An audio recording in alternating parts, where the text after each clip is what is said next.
14th Annual Coatesville High School Sports Hall of Fame. My name is Bob Coulter, class of 1970. I am the new president of the Sports Hall of Fame. I have the honor of following Marty Connor, our first president, Ross Kersey, our second president, Greg DePedro, our third president. So at least for the next 3 years, I guess that makes me the youngest president we've had, and probably the president with the most hair. So a lot of you remember years ago Ed Sullivan said, we have a really big show tonight. Well, tonight we have a big show. This is the largest crowd we've ever had here tonight for this affair. We're probably going to serve 350 people tonight. So that's a compliment to every single person that showed up and showed their support for Coatesville High, Coatesville Athletics, and the people that have done tremendous things in years in the past. So we're going to have the normal inductees, but we're going to go a little off to the side tonight because the first two inductees are going to be two of our own. We're going to pay tribute and honor and induct Jean Burnite and Marty Flynn, who 15 years ago came up with the idea, took it to a few other people, and thus was born the Coatesville Sports Hall of Fame. So I think it's well past time that those two have been recognized for their idea, their contributions over the years, and tonight we're going to informally induct them into the Sports Hall of Fame.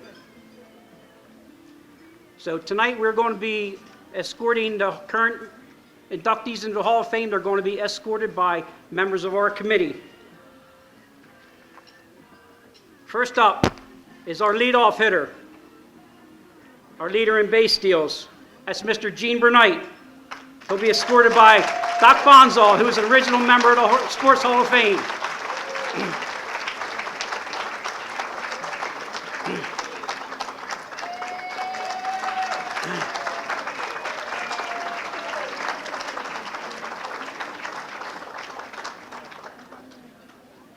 Next one is Mr. Marty Flynn. He's escorted by Mr. Mike Lowe, who's an original member of the Sports Hall of Fame Committee.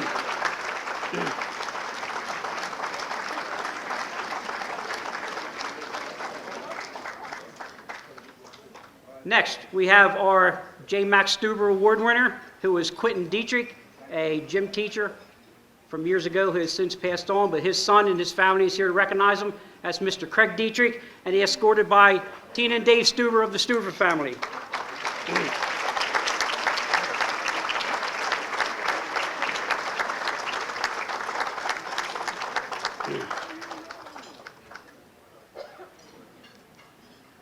Next, we have the Lapps.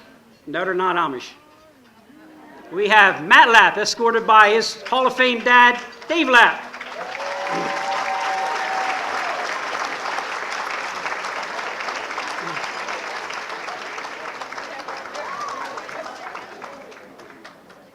Next, we have from the class of 78, Sharon Boyd, escorted by her softball coach, Hall of Famer Joy Renfrew.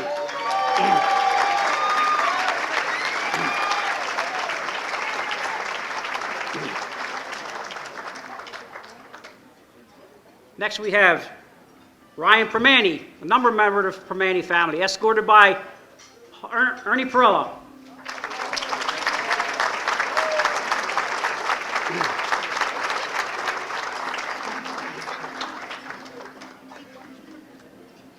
Next, we have Terri Johnson-Lynch, escorted by Mr. Gary Gill, our treasurer.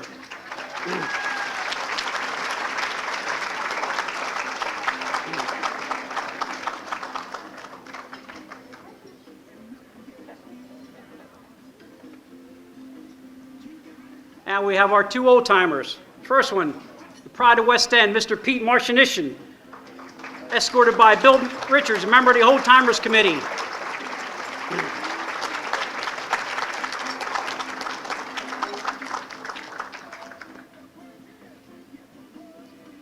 Next, we have Donald Cy Wilson, escorted by Pat Langen, a member of the Old Timers Committee.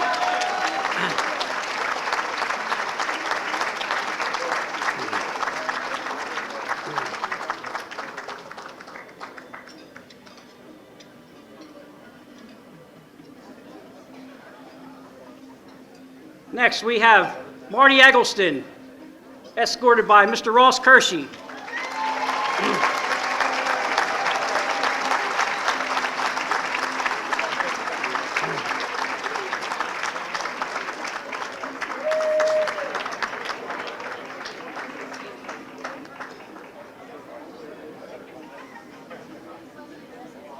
Next, we have Rosalyn Lynn Greenlee, escorted by our Hall of Famer, Jeannie Jarmaska.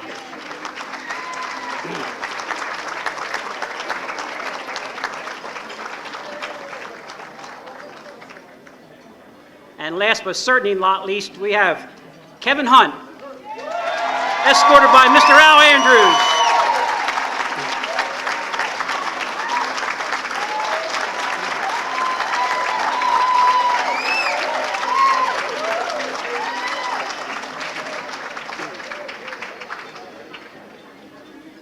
At this time, I would like to introduce our first president, Mr. Marty Connor, for the invocation, Pledge of Allegiance, and the singing of God Bless America.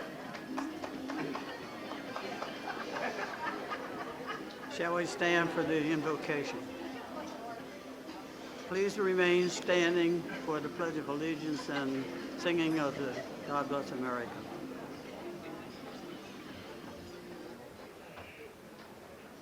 Dear Lord, again we come to thee with grateful hearts, mindful of all the many wonderful things you have done for us. Tonight we are honoring all the previously mentioned people. May this be a night to remember. Now bless this food to our use and us to thy continued service. In Christ's name we pray. Amen. Amen. Since there's no flag here, I guess you have to just stand and place your hand over your heart.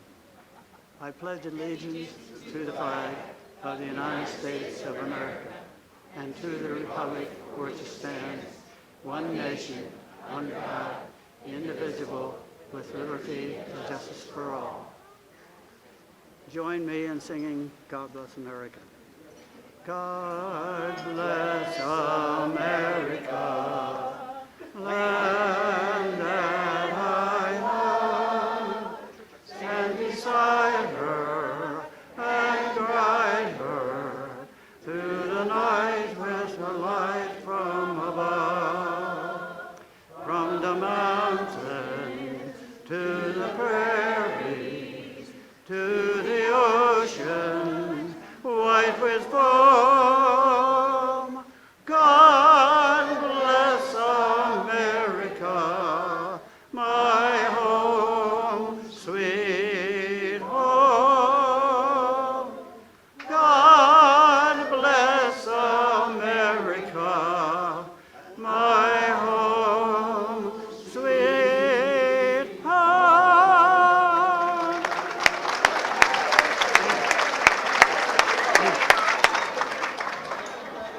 Thank you, Marty. Marty's our Mr. Tenor.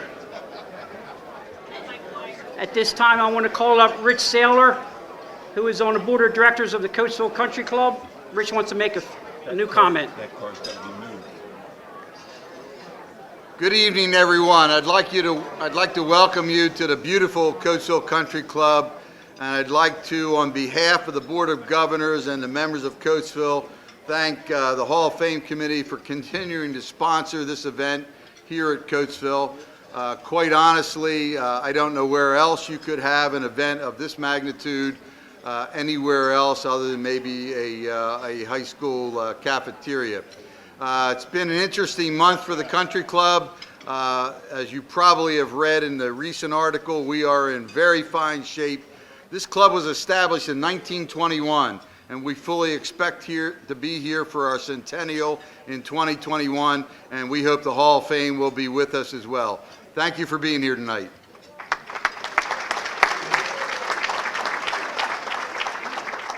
And we wanted to come up with something to promote the Hall of Fame, what we do, how we honor our athletes, how we honor our coaches, and the people that support Coatesville athletics. So we've came up with the Hall of Fame t-shirt. This is out, they'll be on sale after the program tonight.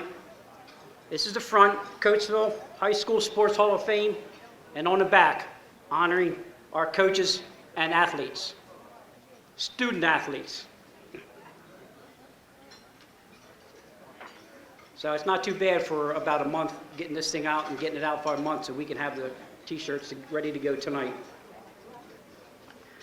Another thing that's new is on page 48 in your program, time after time, people on our Hall of Fame committee have come up and someone has asked, how do you nominate someone for the Hall of Fame? Well, when I got involved with the Hall of Fame, I developed this criteria sheet. This is what we look at as far as what you've done in high school, and that's the main concentration on what you did in high school, not what you did in college, what you did in the pros, what you did afterwards. The main focus is what you accomplished at Coatesville High School. The rest of it goes on to help create and fill out your biography. But when we're judging somebody by what you did in high school. So take a look at this. It's on page 48. If you know of anybody that you want to nominate or you feel deserves nomination for the Hall of Fame, take this criteria sheet, try and get it filled out as best as you can, and then present it to a member of the Hall of Fame committee. All nominations have to be submitted by a member of the Hall of Fame committee. Also, on page 20, you're going to see a Don Ficca Scholarship Award. Our Hall of Fame basketball player, Don Ficca, passed away in January this past year. So Don's family has created a scholarship in Don's honor to go to a graduating high school senior this year that's going to further his education.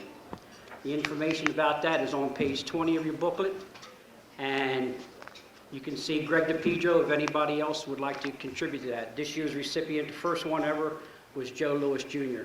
Joe was a very well person for that. Ernie and Perala informed me tonight that one of our Coatesville High School athletes, if anybody's aware of this, Vince Belnomi, was playing for the Durham Bulls this year, AAA baseball, and Vince is now playing winter ball in the Dominican Republic. Vince is usually here if he's not playing, but Vince has done Coatesville proud. He's came right up through the ranks, and now he's, like I said, he's in AAA, the Tampa Bay Rays organization, and he's playing winter ball in the Dominican Republic. And Ernie now has a website, and it can be viewed. One more step to go for Vinny. I'd like to see Vinny be the second person ever from Coatesville High School to make it to the major leagues. And one last plug here. A good friend of mine, Barry Rabin, and a long time Raider supporter, has asked me to put in a plug for a organization that does very well and is a big asset to a lot of people in the Coatesville community. And that's the dental clinic in Coatesville, which provides dental services for those that can't afford dental services. And they're having a comedy night right here at the Country Club on Saturday, November 16th, and they call it the Night of 10,000 Smiles. They have 3 professional comedians coming in from New York to provide an evening of comedic affairs.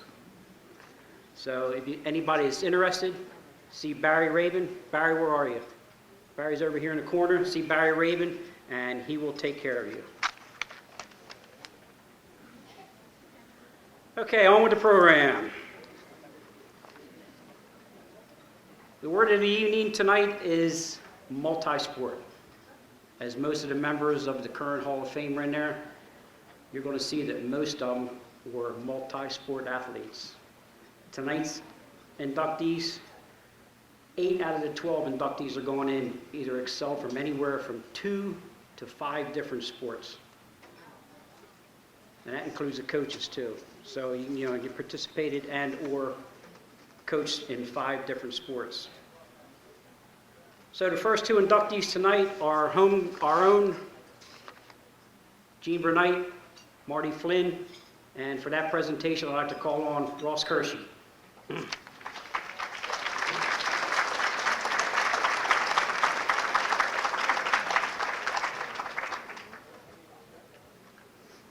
Thank you, Bob. Folks, these are difficult times for Coatesville, but we're going to work our way through this situation. And the reason I'm sure is we always have, Coatesville's a blue-collar community. We don't ask people to solve our problems for us, we solve them ourselves. In the last century, we've been through 2 world wars, Great Depression of the 30s, the decline of the steel industry, and Vietnam. I know we can work our way through this current problem, and we always have. People who think Coatesville is done, they should be here tonight. Thank you for your attendance.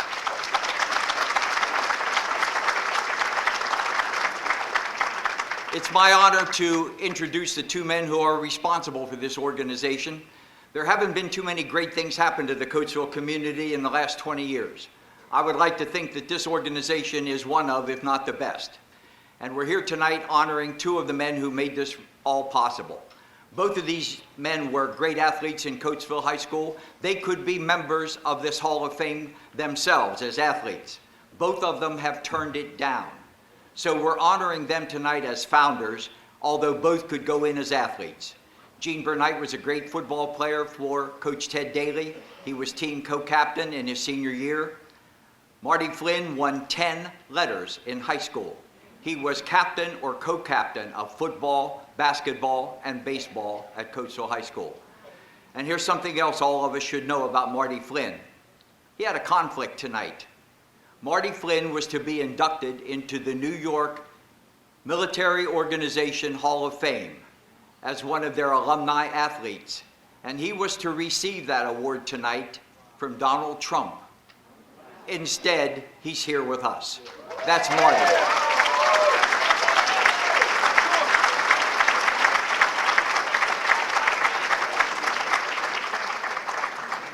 As I said, I feel very honored to be a part of this organization, to be in on the ground floor, and I'm very honored tonight to induct the 2 men who are responsible for all of us being here this evening.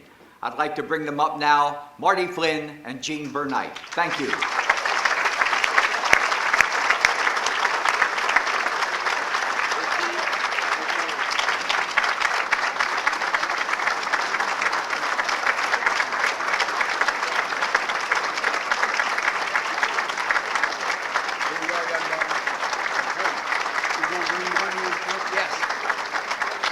Congratulations, Marty. You deserve it, sir.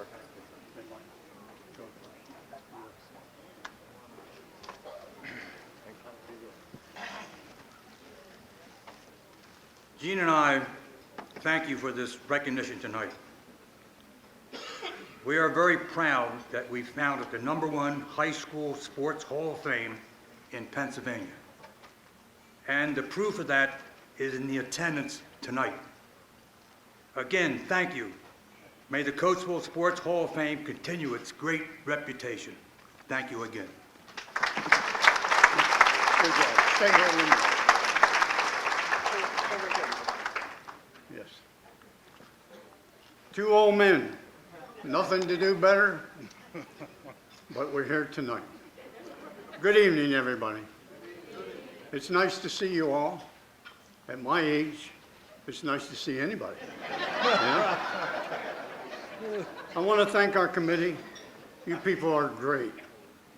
One question that is asked most often is, why didn't you guys start this sooner? There's no answer to that, people. We just sit down and talk one day, and you don't talk to Marty Flynn too long before you're talking about sports. Well, what we wanted to do at first was get the permission to retire some jerseys. But we got to thinking about it. Swimmers don't wear jerseys. Neither do golfers, neither do tennis players. So we had to rethink, and we brought in some more people on our committee, and they come up with the Sports Hall of Fame. In 14 years, we have inducted a lot of great athletes. 9 of these athletes have excelled in college and became Division I All-Americans. 9 from Coatesville High School.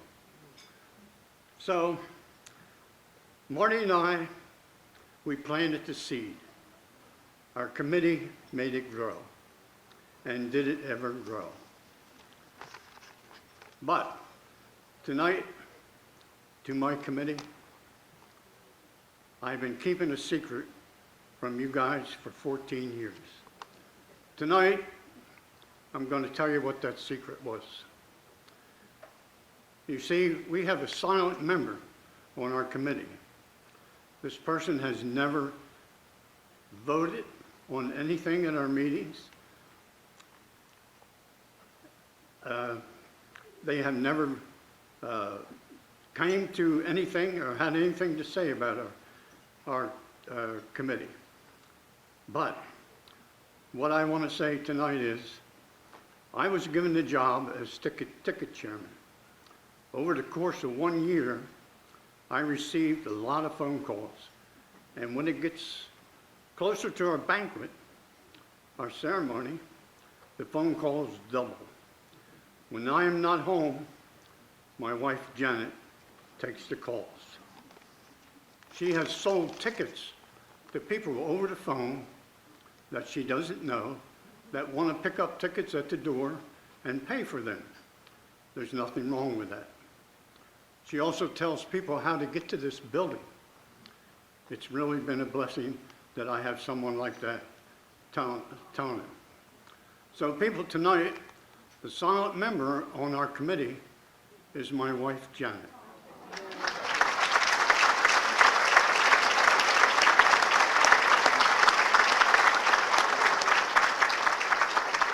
Thank you. Janet has never missed a banquet or a ceremony. In 14 years, she has been there. And tonight she's here with my 3 daughters, my grandchildren, and our friends. Janet, stand up and be honored, honey, and be recognized. Yes. Read that card.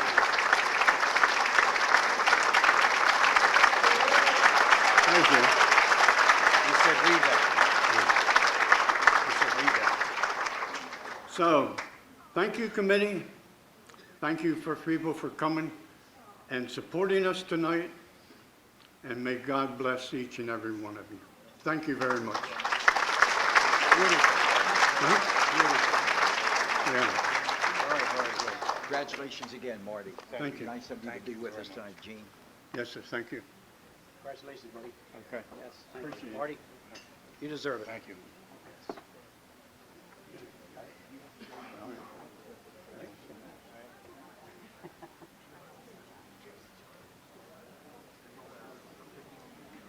That was a long time coming. Just think of what them guys went through 15 years ago with an idea.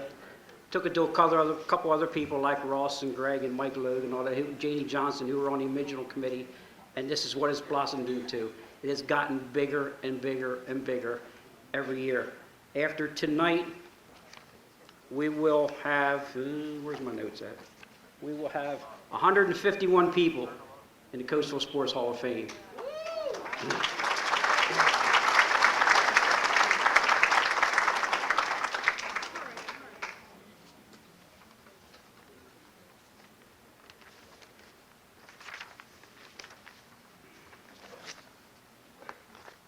Okay, next on the agenda is the is the class of, well, what am I at? I'm lost.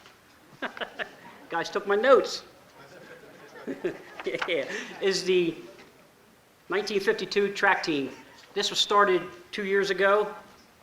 I was the first first appointee of that. We honored the 1943 undefeated football team. Last year we honored the state runner-up 1952 basketball team.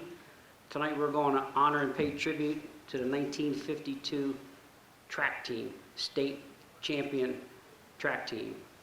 And in charge of that committee, Jeff Chalfant. Jeff?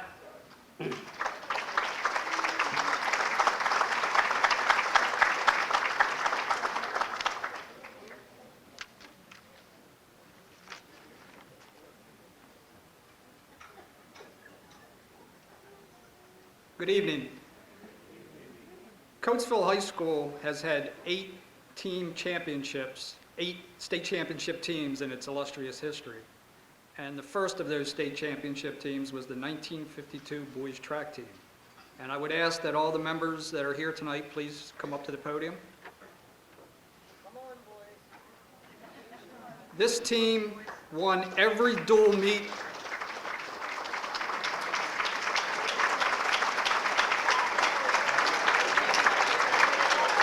Jack McCarter, Robert Marshall Jr.,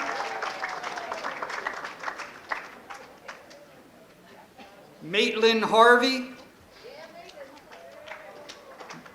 Maitland was on the gold medal winning mile relay team at the state championship meet in Penn State in 1952. Art Morrison, Joe Bennett, and Pat Hurley. Craig Dietrich for his father.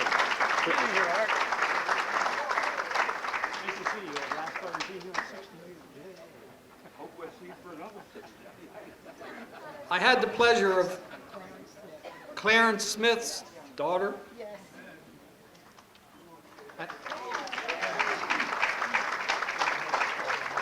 I had the pleasure of talking to Coach Funk Thursday night, who unfortunately couldn't be here, and asked him a few questions about the team. He said he remembers the first day of practice, he knew something special was going to happen that year. And the other thing he finally remembered was how the community, after the state championship meet, raised funds to send he and Art Pollard to California for the Olympic trials.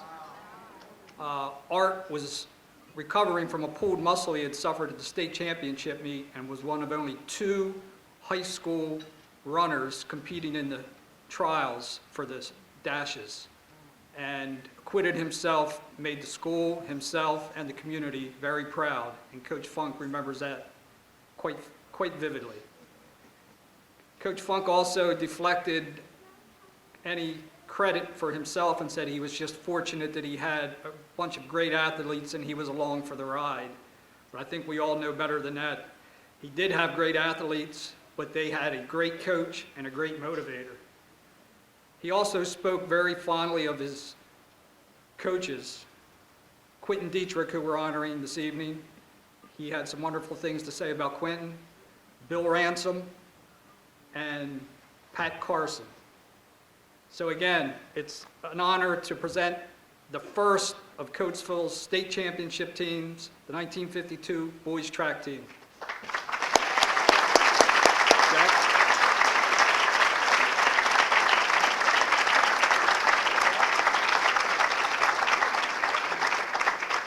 The program that you all have pretty much tells the story, and it is a wonderful job by the committee, and we wish to thank them, all of us, and I think I'm speaking for everyone when I say that. The thing that it doesn't say in there about the members of that team that year was that they were such a great bunch of guys. Good night. I'll never forget watching Aki and Rod and Bubbles. Their performances were incredible. I was in 10th grade, very impressionable, and they were my heroes. And we're here to, and we're sorry they're not here to tell you the truth, but it was a great ride. Thank you.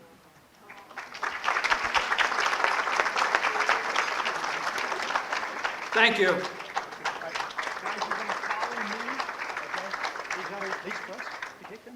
Go ahead, yeah, just follow Greg, Jack. Yeah, keep moving.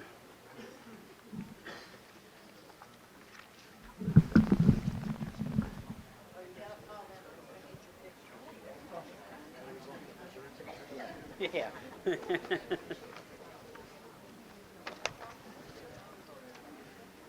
Okay, our first honoree tonight is Quentin Deidrick. Quentin Deidrick.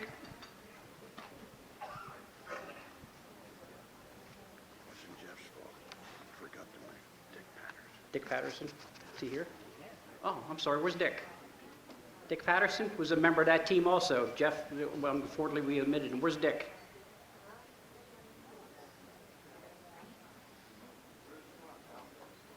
Sorry for you. Sorry for the error.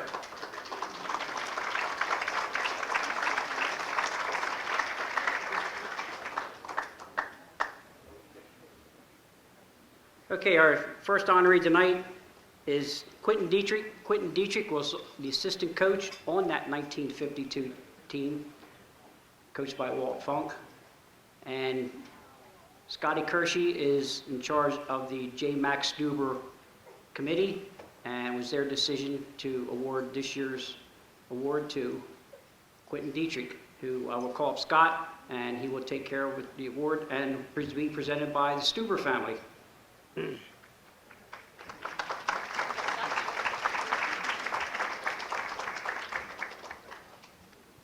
The Max Stuber Award is given to someone who has made outstanding contributions to Coatesville High School athletics over the years.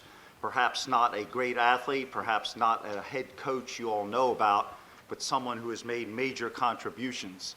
And it's named after Max Stuber, the Hall of Fame inducted swimming coach at Coatesville and also the longtime athletic director.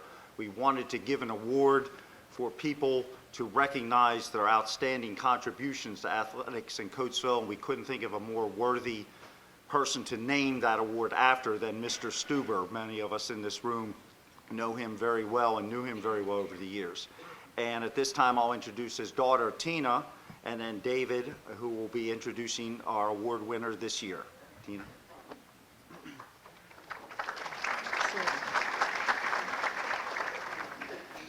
My brother David and I are very grateful to the Coatesville Sports Hall of Fame Committee for creating the Max Stuber Memorial Award. The committee and this banquet were both very near and dear to Dad's heart, and I know he's up there and he's here with us in spirit. Mac, the letters M-A-C. M, math teacher. A, athletic director. C, coach. But Mac, the person, was so much more than those titles. He was an advocate, a role model, a mentor, a friend, my father. The way Dad led his life was defined by the man he was. Honest, dedicated, ambitious, generous, patient, inspirational, pious, loving, humble. Respected by all who knew him and loved by his family, Dad stands as an example, the best anyone could ever have. And so this Max Stuber Memorial Award honors my father's legacy, validates his life's passion, and is presented tonight to an individual who represents the very qualities that made my dad, Dad to everyone.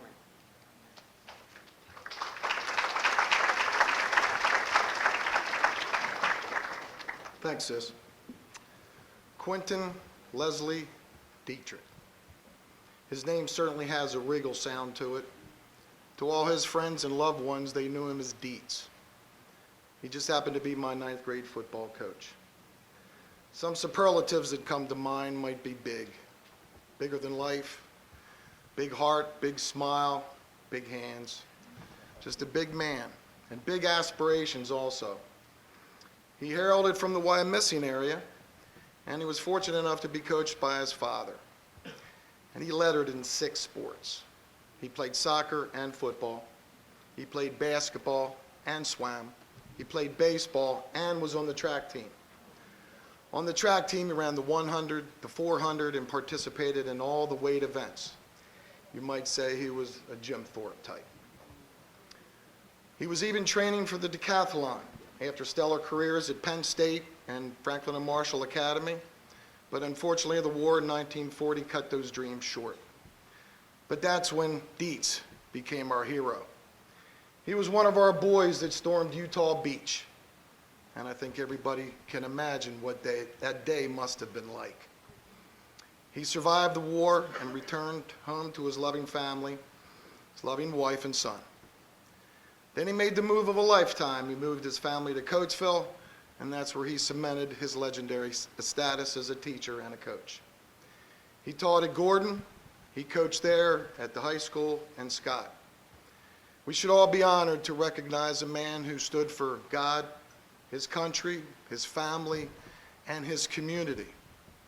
I'm very honored to present Deets' son, Craig, with the 2013 John Malcolm Stuber Memorial Award in honor of his father, Quentin Leslie Deidrick.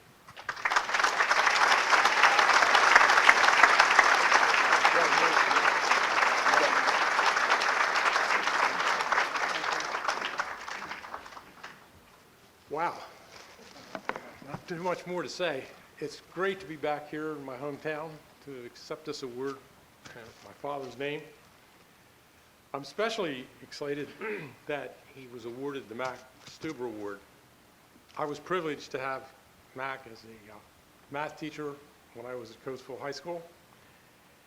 And Mac and my dad and many other people who are been honored in this Hall of Fame were more than just teachers. Teaching wasn't just a job. It was a calling. And they gave their utmost. When my dad retired, there was an article written by Ralph Flaminio, the sports writer for the old Coatesville Record, and he entitled it "The Man Who Loved Coatesville."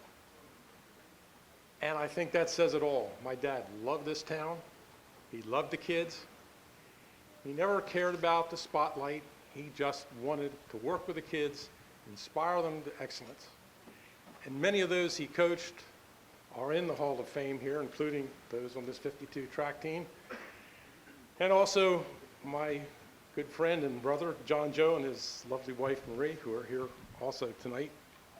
So I'd just like to thank the Hall for this tremendous recognition of my dad. It's great. Thank you very much.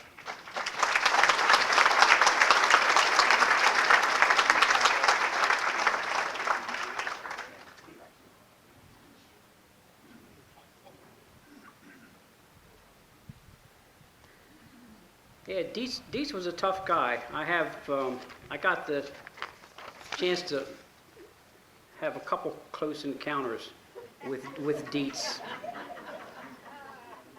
I had Dietz as a gym teacher at Gordon, back when Gordon was still a junior high. This was 1966, 67. And Dietz had a different way of taking care of things. Now, anybody that's in today's administration, a teacher or anything, relate to this. Two students had an argument, which I did. I accused a guy of stealing my baseball spikes. Well, it wasn't going to the principal, or there wasn't anything in. Dietz had 2 pair of 16-ounce gloves in his office, up in the locker room, along with headgear. Mike Loeb knows about this. Dietz said, "Take it downstairs." So you went downstairs along with him, and you settled your own problem.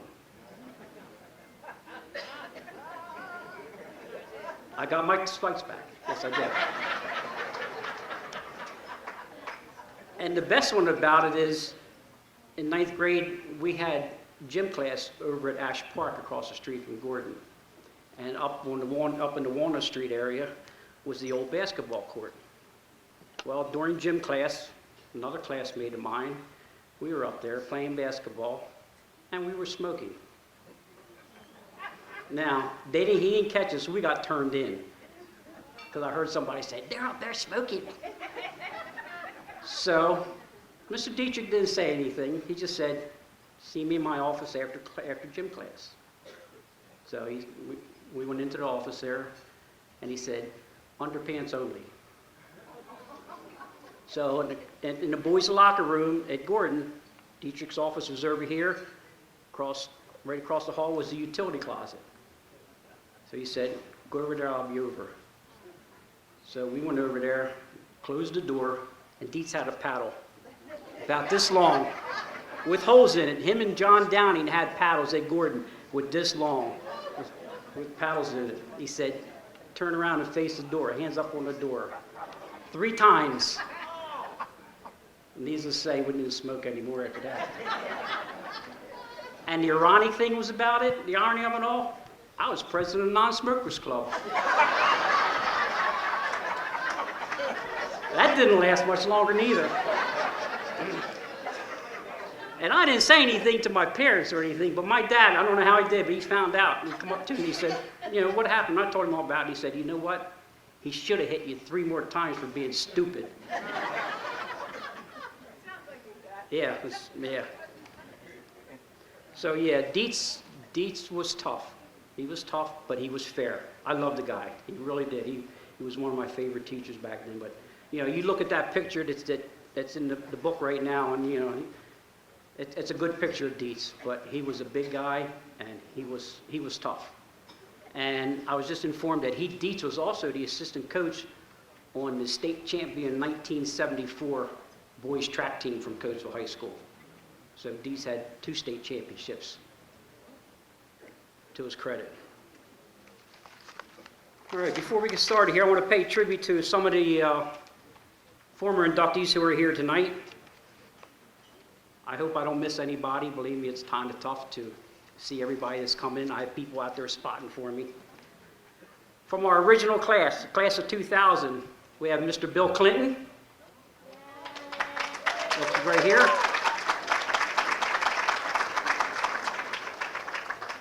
Bill was a recent member and was inducted last year into the Chester County Sports Hall of Fame. And we have Bob Fleck. Rob's up here. From the class of 2001, would have been Mr. Funk if he was here, but we have Mr. Paul Chengner. And from the class of 2002, we have Greg Jemison and Mr. Ross Kershey.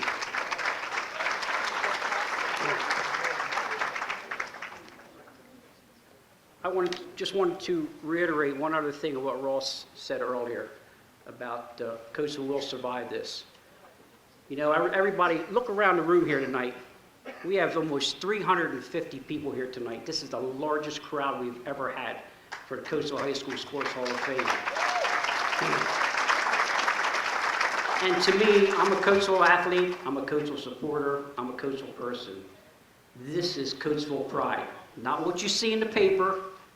This is what the Daily Lousy News will not report on.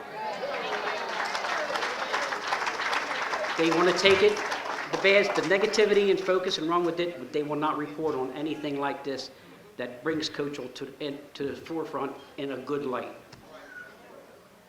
But I want to thank each and every person here tonight for coming out, supporting Coatesville, and supporting for what we do in honoring our student athletes and coaches. So thank you very much.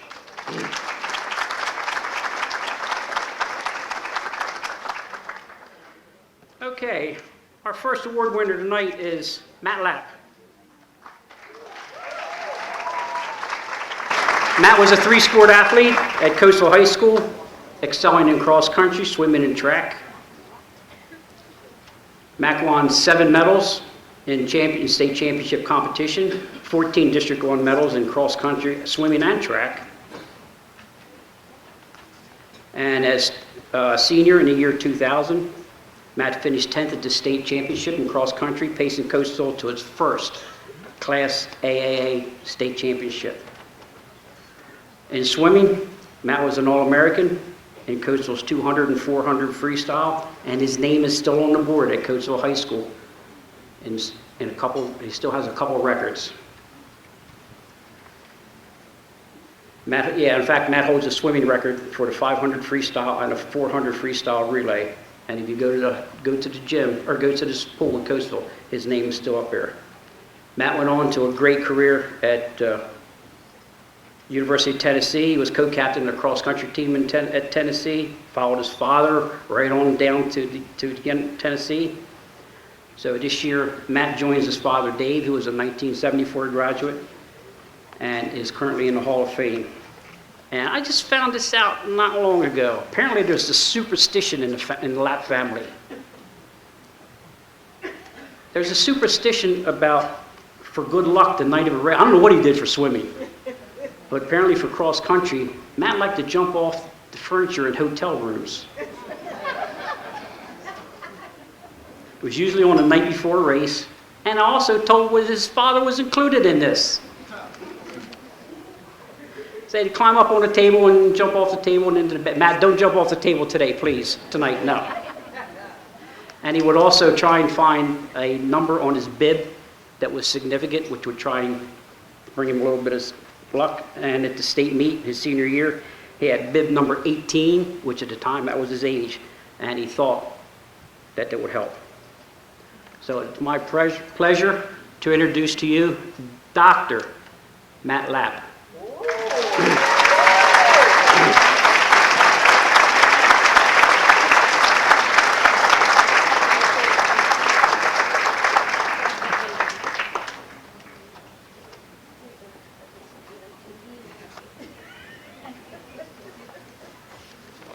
Thank you very much. First of all, I want to thank the committee for inducting me. I grew up hearing stories about all the great Coatesville athletes, and to be included amongst some of the people here and some of the other athletes is really an honor. I also want to congratulate the other inductees. I want to say some thank yous to people who have been very influential to me along my path. I always had a great support system, and many of those people who supported me are here tonight. Really too many to name individually, but many of my mentors and coaches, family members, friends. I saw many of your faces at our races, at our swim meets. Historically, cross country and swimming aren't two of the biggest crowd gatherers, but we always had people there to support us, and I very much appreciated it then and now. Two of my teammates from that 2000 state championship team are here tonight. It's Rob Robertson and Scott Shortledge. The other members of that team were Ken DiMarzio, Josh Nowak, Jesse Yacco, Ryan Shaver, James Smith, and Jeremiah Wise. There's no way that I win a state championship as a team without those teammates. So I have to give them my utmost thanks. We did it together as a team and as a family for 4 years, and the culmination was that 2000 state championship. I especially want to thank my mom and dad. There really aren't words to describe the love and gratitude I have for them. My mom was always and still is my biggest supporter. She drove me to every practice until I could drive myself, and even then I think she was at a few. She spent enough hours at a swimming pool to be able to coach or to swim herself. My dad, I think, is the best coach I've ever had at any level. He was one of, by far, the best mentors I've ever had, and he's taught me what it means to be a man and what it means to be a father, I hope, someday. I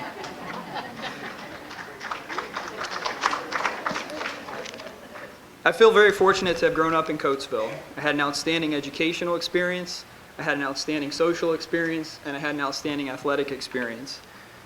And that's why I wanted to come back to this area to set up my practice and to start my family with my wife, Allison. One of my mentors, Carl Smith, once said to me, and he was one of my coaches as well, he said, "To whom much is given, much is expected." And this community has given me a tremendous amount, and I feel like it's my duty and responsibility to be a good steward for it. I think the greatest compliment that anyone has ever given me was to say that I made the people around me better. And I think that's something that each of us has an opportunity to do. When we connect with each other and collaborate with each other, and when we celebrate together like tonight, we get to see what's really possible. And I just want to thank you for being a part of it tonight. For those of you who have been a part of my life in the past, I really appreciate it and can't thank you enough. And I'm very honored to be included in this group of people. Thank you.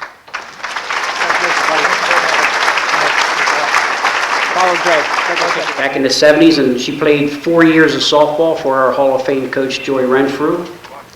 Sharon was a 1978 outstanding female athlete at Coatesville High School. She started in field hockey, won 8 varsity letters, including 4 as a softball. She was a catcher. She hit .431, and in 1976 she hit .333. That was the year that Coatesville won a District 1 championship. Sharon earned her bachelor's degree at Shippensburg, where she even went on to a more outstanding career.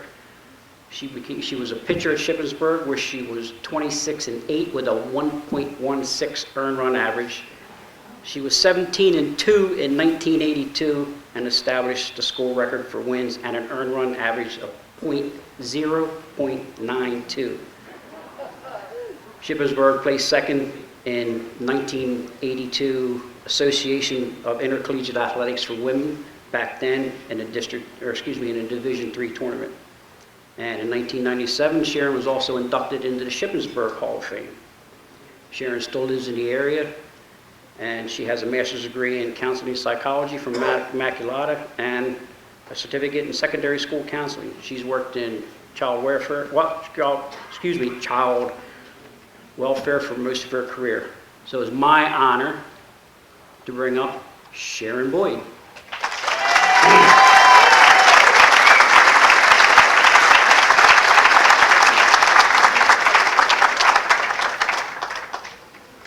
Good evening. I just want to start out by thanking everyone. This has truly been an honor that was very unexpected, and I'm just so thankful for this night and to be among the great people of Coatesville, because those are the people who are in my heart. And I want to thank my coaches, because when I started out as a young adolescent going to Scott, it was a very scary experience. I really wasn't a good student. I really didn't like school.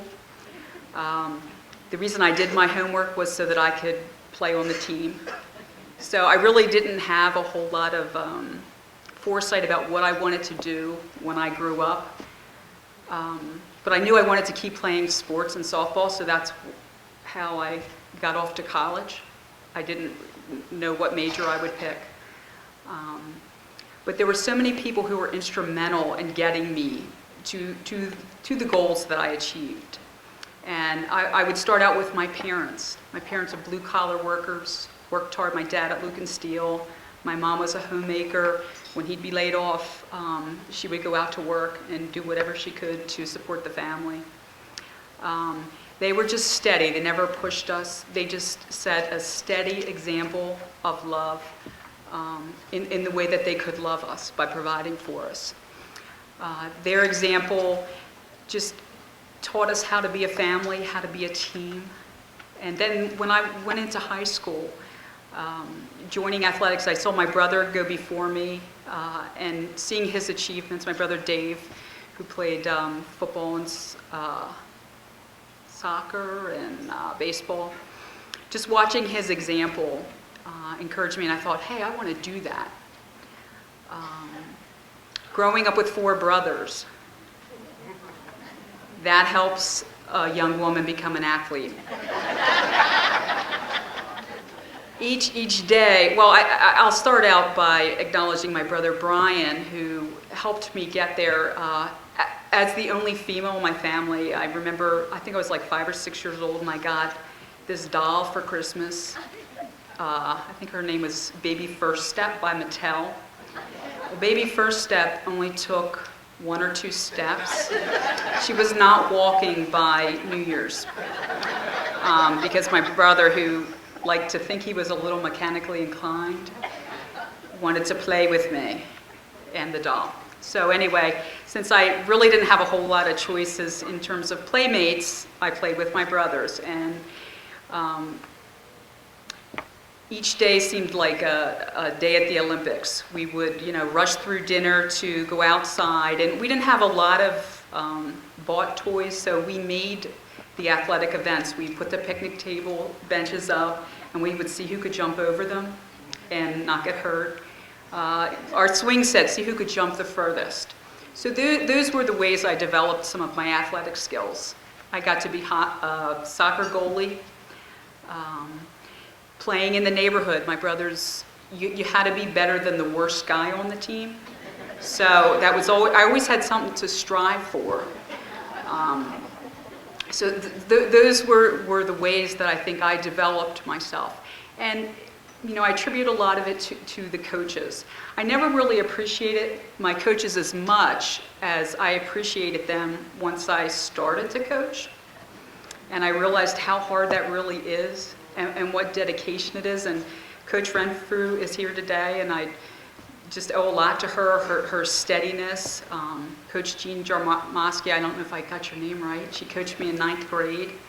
But just seeing how much effort it is.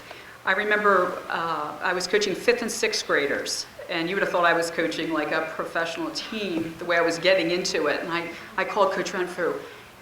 I don't know what to do with these girls. I can't even get them to do basic things. So she kind of schooled me in it a little bit. I owe a lot to those folks who helped me develop into the person that I am. And we all know that those skills you learn, the perseverance, the dedication, those things carry you through life, and all those things that are very challenging to you. So I thank you for all of that. I thank you for all those who are here to support me. When I think of Verizon's advertisement and Can you hear me now? And I would just like to have my family and friends stand up where you are, because we had to split each other up, and just thank you. Please, I need you to join me. Stand up. Thank you.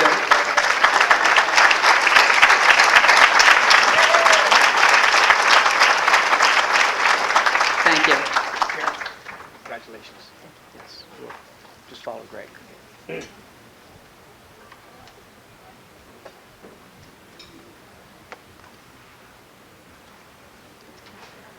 Next man up is another Primanti. Ryan Primanti, class of 1996. This should complete the cycle, at least until the grandkids come by. There's already 2 Primantis in there, and now we're going to induct Ryan, who becomes the 3rd member of the Primanti family, one of our most athletic families. Ryan was another multi-sport star, football, soccer, baseball, receiving 10 varsity letters over his career. Ryan was a 4-year starter on the baseball team, 3-year starter on the soccer team, 3-year starter on the football team.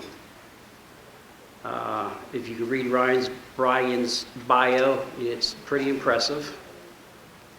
Ryan was the outstanding male athlete, I'll get this right tonight, male athlete of the year for Coatesville in 1996, and he also received the Butch McDevitt Award, which is given by paper in Westchester for the outstanding male athlete of the year in the Chester County area. I remember seeing Ryan as a Penn Stater when I was going to football games, and Ryan was a walk-on at Penn State and ended up winning the place kicking job at Penn State. Ryan still holds, and I'm sure I'm correct, still holds the record at Coatesville High School for the longest field goal that I'm aware of 48 yards.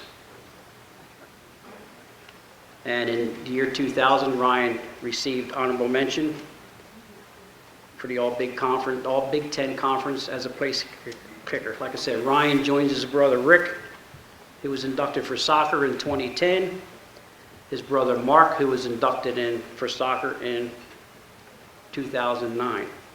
It is my privilege to enjoy the athlete back when he was in high school, known as Rye Bread, Ryan Primanti.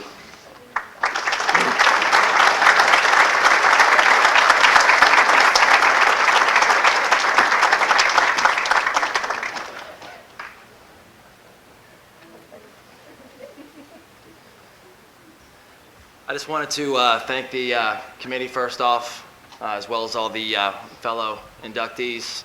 I really am a big believer that things happen for a reason. I see Marty Eggleston. I talked to him before, before the gathering tonight, and said, I remember watching you when I was 5 years old, going to every basketball game with Max Stuber, with Jerry Reed, and we were always guaranteed a couple things. Number one, we were going to get there fast. We were going to drive in a nice car, and we were going to drive in a spot, park in a spot right in front of the Palestra, wherever it was. We were not walking.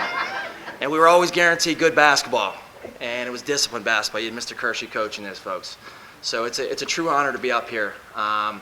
It also means a lot more for me, quite frankly, because Coatesville baseball, when I came through Coatesville baseball, I was fortunate to play for a coach that was the, by far, best coach in this entire area for baseball, Coach Ziegler.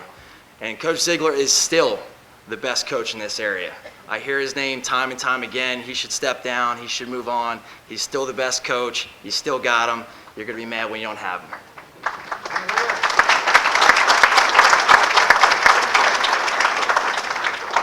This also means a lot for me to have my nephew Aiden, my son Kale, my wife Juliet, Larry, Gee Whiz, the human T. What are you going by these days? My brother Rick, brother Mark, here, my sister-in-law Jen, my mom and dad. There's a lot of time and effort spent on their part to, I guess, toughen me up, make me who I am. And, for my brothers, they were everything I ever wanted to be. I mean, the sports I played, the things I did, everything that I did was to want to be like them. So I just wanted to thank all of you guys because if it weren't for you, I wouldn't have this opportunity. So the next thing I just wanted to touch on was I felt a little embarrassed when I was kind of contacted about the award, just from the standpoint of baseball is a team game. In 1992, when Zig takes over the program, we were, for the most part, a doormat. Zig probably had one of the best teams that he ever had. In my brother Mark's team, that had won more things within Cal athletics. And ultimately, he got to him too late. So by the time that we were there in 1993, I got an opportunity because of some individuals with academic troubles and things like that. We were hungry to play, but there was a new swagger. You know, Zig did everything from changing the uniforms to make us look good. You look good, you play good. You know, you're going to go out there, you're going to give 100%. You know, we're not going to settle for less. There was a new swagger. You know, one of the things I remember Zig saying was making the program relevant. And he made the program relevant by setting that high bar. He brought in Rob Gill. If many of you, I don't know if you know Rob Gill or not, Rob Gill played at University of Miami. He's an incredible coach, incredible hitting coach. He played for Skip Bertman. Donnie Lawrence is the one guy that I think was always kind of, didn't get enough credit, quite frankly. You got to remember, Zig's not the easiest guy to deal with. So Donnie would try to play hard, he'd try to play tough, but then you break him down in a minute. But then Gilly, you could always go to him because, you know, he was always good for that. So at the end of the day, I thought we had a great balance of coaches. So between having those balance of coaches, we were able to put a group of guys together. And every year, you know, we did not have the best team, but we had a will and a desire to win. So I was very, very proud when I left Coatesville that we won 4 Chesmont championships. 4 Chesmont championships, and we had not won a Chesmont championship in 31 years prior. And to walk around Coatesville, to walk around the area, I've heard people say things such as Coatesville's a powerhouse in baseball. And I almost laugh when I hear that. I'm like, wow, that's a powerhouse. So the fact that I had I was able to kind of help out and get that thing off the ground means a lot to me. So. Zig, thank you for everything that you've done for me personally as far as baseball. You've been a huge influence as far as my coaching with my son right now. Rob Gill, again, I'm indebted to you. I really am. The hours and hours we spent in your garage hitting baseballs. I have Emily here, his daughter's here. She was a baby at the time, and now she's 21, so it's baffling. And then Donnie Lawrence, like I said, Donnie was a very instrumental piece as far as those teams. And if it wasn't for Donnie, I really don't feel if we had that coaching staff, we wouldn't have won the titles that we did. So with that being said, I guess the last part I really wanted to touch on was my teammates. You know, baseball, again, is not an individual game, it's a team game. And I think it's important to mention that the goal every year is to win the title. And you know, one story that kind of came out when I thought about what I was going to say was I was at a Beef and Beer a couple years ago, and Brian Chenger, Mr. Chenger's son, still could not believe that his 1993 Downingtown baseball team lost to Coatesville in a playoff game. And we had a freshman playing second base. That was me. We had Bill Begar in left field. He told more jokes than anybody. We had a mishmash of talent. We had Matt Levan, which was a star pitcher, but we had a lot of grit on that team. But the fact that any guy on that team was willing to lay a bunt down or do what was asked, we were able to pull through and beat Downingtown and get the ball rolling. So it just, the fact that it's still stuck in his mind, he brought that up, I thought that was rather fitting. So. And then, you know, 94, 95, 96, each year we had our challenges. My son still finds it kind of unbelievable to me, or unbelievable to him, that my #1 moment in my career individually was not even a moment that I specifically was a part of. I was a part of, but indirectly. And if many of you might know the situation, but we had a situation in a decision game against Downingtown over at Westchester East. It was my junior year. I led off the inning. We're down by 2 runs. I led off the inning, and Lance fouled with a single. And Jason Rickenbaugh comes up with the ultimate situation, 7th inning, 2 outs, 3-2 count, and the first 2 pitches looked god-awful. I mean, he swung at a pitch over his head. He swung at a pitch in the dirt.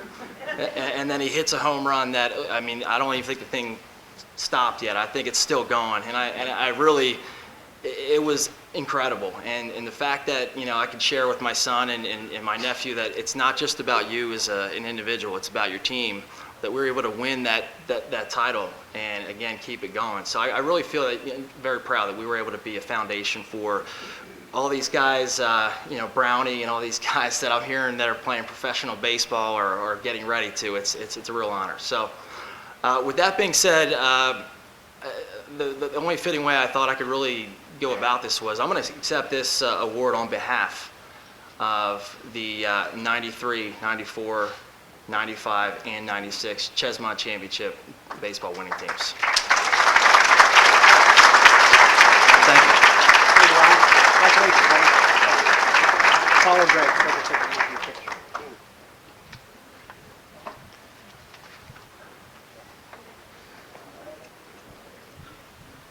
A couple more past inductees that are present tonight. From the class of 2003, we have Dave Lapp. Where's Dave? Where's Dave? Dave's back here in the corner.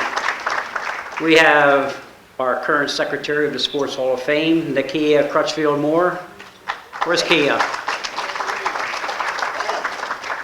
We have Coach Joy Renfrew.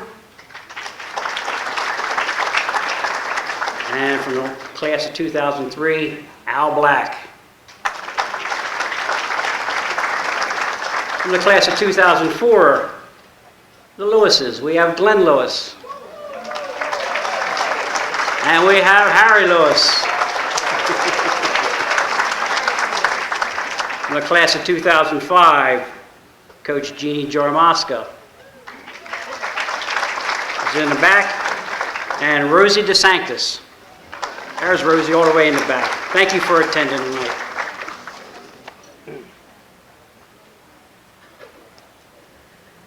Next up, Terri Johnson-Lynch, basketball. I remember when her name was brought up, I would refer to one of our past coaches about Terri. I remember Terri, but not that well. And I had one coach told me that Terri was so good, she could have played on a boys' team. She excelled in basketball and track, graduated class of 1993. In her sophomore year, she hit the 1,000-point club, and she had a very troubling injury in the 1992-93 season. So probably if Terri would not have gotten hurt during that season, it might have been her scoring record that Amber White was chasing and might have broke. So by 1993, Terri was a 4-year starter, except for what she missed from being hurt, and she scored over 1,600 points. She played girls basketball, and each year that she played, Coatesville was in the district and PIAA competition. Terri was also honored in the Who's Who in Sports for high school basketball, received numerous awards that year, was a gold medal member of the Keystone Games in 1992, and played AAU basketball from 90 to 92. And she was also invited to participate in the Junior Olympics in 1992. Terri went on to a good career at Lock Haven University, where she was a player a year there in 1997. And then she finished her studies at Immaculata as a dual major. And one thing I just found out today, Terri is employed by Westchester Gastrointestinal Associates in Westchester.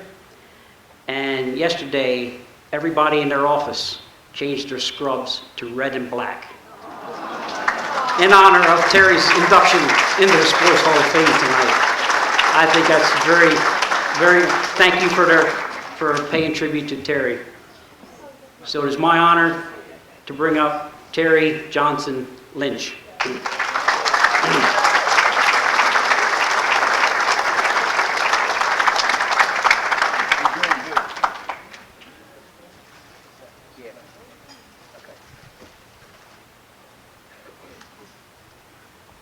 Good evening.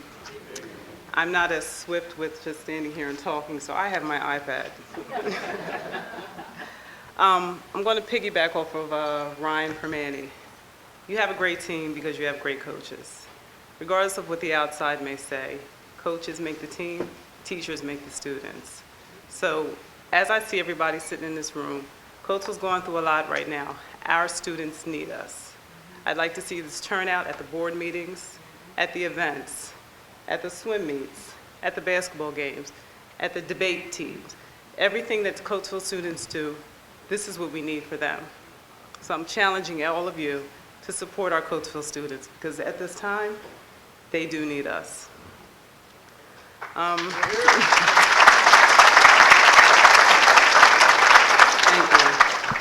I want to start off by saying, well, secondly, I want to thank Linda and Gary Gill. I work with Linda, and she's probably the one who told you about the red and black. We were just having a conversation, and somehow we got into sports, and I told her I played sports, and Gary Gill went out and found out all this information about me, asked if he could nominate me. He could have nominated anyone. He has a son who's a wrestler, an outstanding individual, Jamie Gill, an outstanding teacher, mentor to students. He could have picked him, but he chose me. So Gary, Linda, Jamie, I love you. Thank you.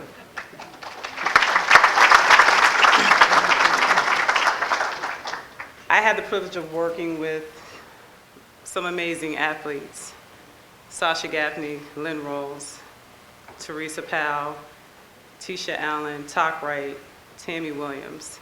And because of them, I stand before you today. They showed me what it was meant to be, what was meant in team. Team is just not one person, it's a group of people striving for one goal. And the only way that you have a team is if you know each other's weaknesses, strengths, things like that. And when one person is weak, the other person is strong. One person may be at 70%, then that means the team gives you 30%, and together you're 100%. I had some outstanding coaches: Renee Talley, Carol Smith, John Ford, Jane Boggs. Without them, we wouldn't have been the team that we were. To see a bunch of girls, and if any of you are familiar with Coatesville, you have Summer League, Ash Park. To see these girls walk down on the court and have the court spread, and the girls take on the boys and win, what more can you say? Get out the way, sit down, and let the females do their thing. And I had the honor of playing with these individuals, and because of them, again, I stand here today and I accept the award in their behalf. Family. I can't say enough about my family. 2 weeks before I was to go to college on a full ride, I had to tell my parents that I was pregnant. They could have done anything. They could have kicked me out of the house. They could have said, "You're not having the baby. You're having a baby, but you're giving it up." Instead, they stood by me, supported me, gave me strength, reminded me that my strength lies in God. My dad is sitting here today, a month in recovering from prostate cancer. I love you.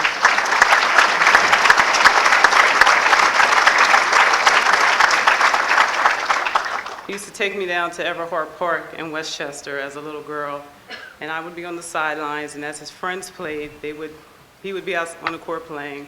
I'd be on the sideline, and they would be passing the ball, and because of him, I have what I have in basketball, so thank you. To piggyback off of Sharon, I have 3 brothers who play football. They played for football. There was no dolls. There were no pretty dresses. There was none of anything girly, no nail polish, no hair salons, nothing like that. You had a football, you had a baseball, you had a basketball, and you had to survive. So I grew up as a tomboy, and a matter of fact, being in this dress is a little uncomfortable.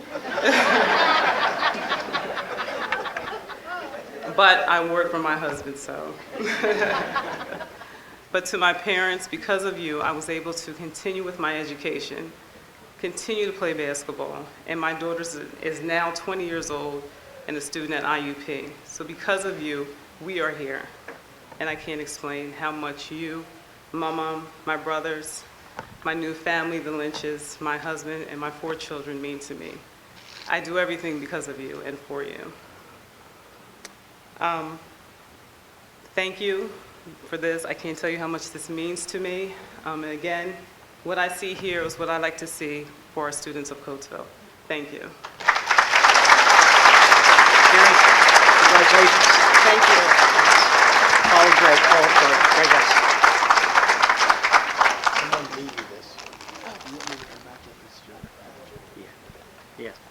gave that to you. You have to read the card.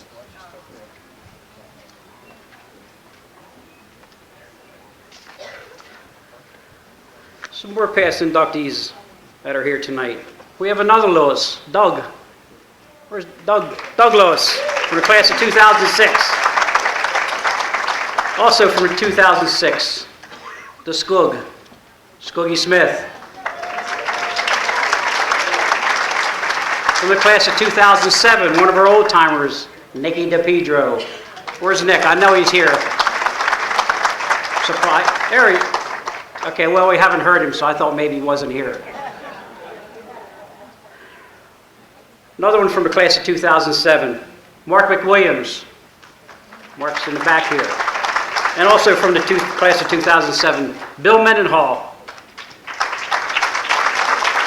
From the class of 2008, Jesse Chalfant. Class of 2009, Mark Primanti. And also from the class of 2009, our basketball player, Danny Jones. Thank you for attending tonight.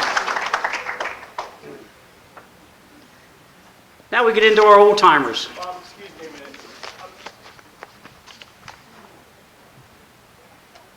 minute. I'm sorry, this just came over KYW.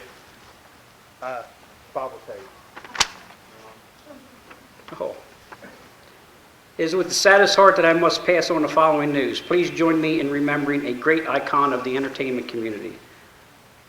The Pillsbury Doughboy died yesterday of a yeast infection and, complications from repeated pokes in the belly. Good one, Greg. He was 71.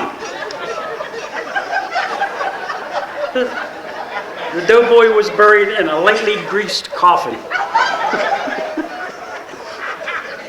Dozens of celebrities turned out to pay their respects, including Mrs. Butterworth, Hungry Jack and the California Raisins, Betty Crocker, the hostess Twinkie, and Captain Crunch. The grave site was piled high with flowers, not the kind that grow on the ground. Aunt Jemima delivered a eulogy and lovingly described Doughboy as a man who never knew how much he was needed. Doughboy rose quickly in show business, but later his life was filled with turnovers. He was not considered a very smart cookie, wasting much of his dough on half-baked schemes. Despite being a little flaky at times, he still, as a crusty old man, was considered a role model for millions. Doughboy is survived by his wife, Plato, two children, John Doe and Jane Doe, plus they had one in the oven.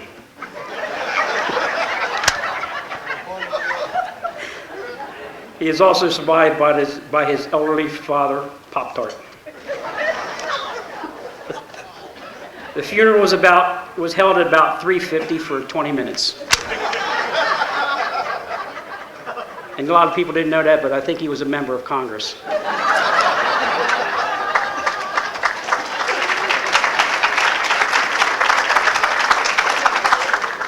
At least that's what we should do to Congress. All right. Back to our old timers. Our old timers category is for anyone pre-1960. Our first old timer is Pete Marciniszyn, class of 43.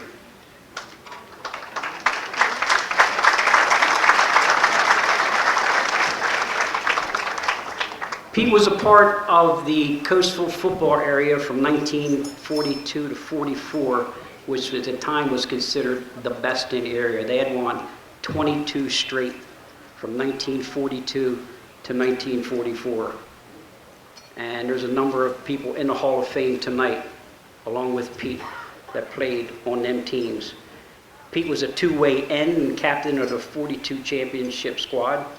Back then, there was no District 1, there was no Chessmont. It was a suburban league. It was all county areas. It was Philadelphia Scholastic Honors. Pete received all of them in 1942, and he also earned All-State honorable mention that year.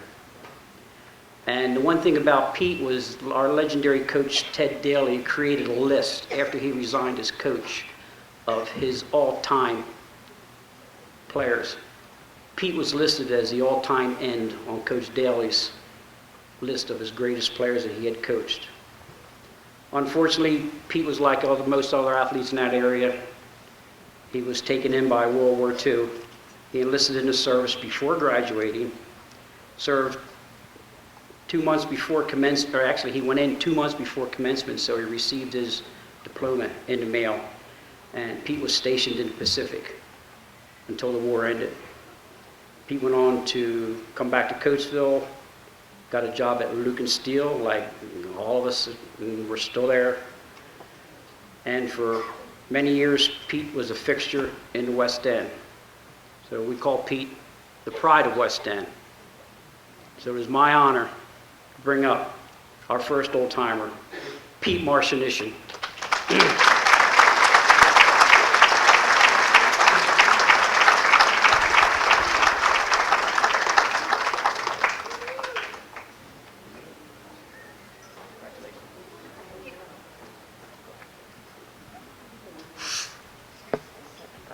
I want to thank everyone here for voting me in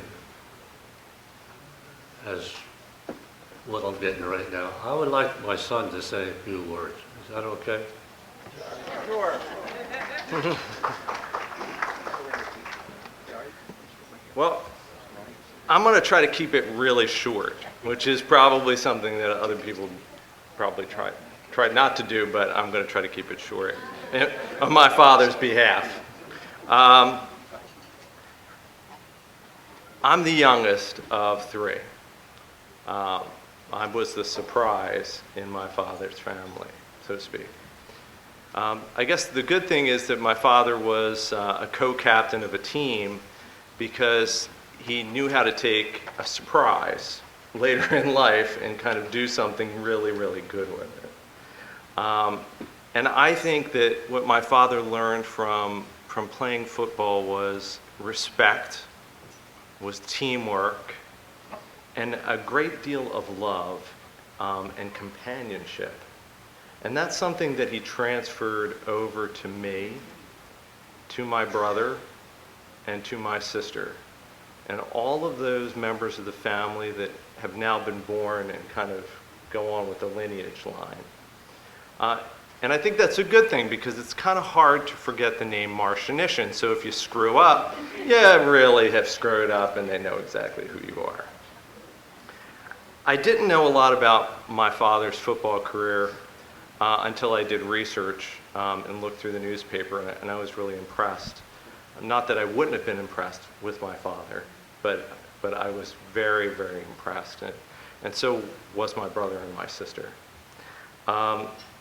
I know my father just turned 89 this year, so that's pretty impressive, and his wife, who's sitting right beside him, is here, and she's 89. She's going to be 90 this year. So I think that's pretty amazing in and of itself.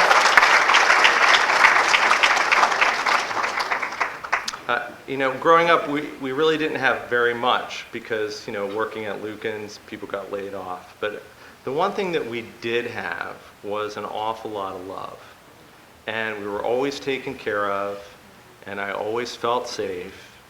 So I always felt that I had really, really great parents. And my father has always been a really, really great father to me. And I think maybe that comes from something that someone told me on the phone, and I can't remember who it was. They said that my father had really big hands, and when he would get the ball, he would really just never let go. And I think having really big hands means that you have a really big heart too, and you're able to carry that family forward in a really special way. So on behalf of myself, my family, and my father, I want to really thank you for nominating my father and now putting him on the wall where I think he deserves. Thank you.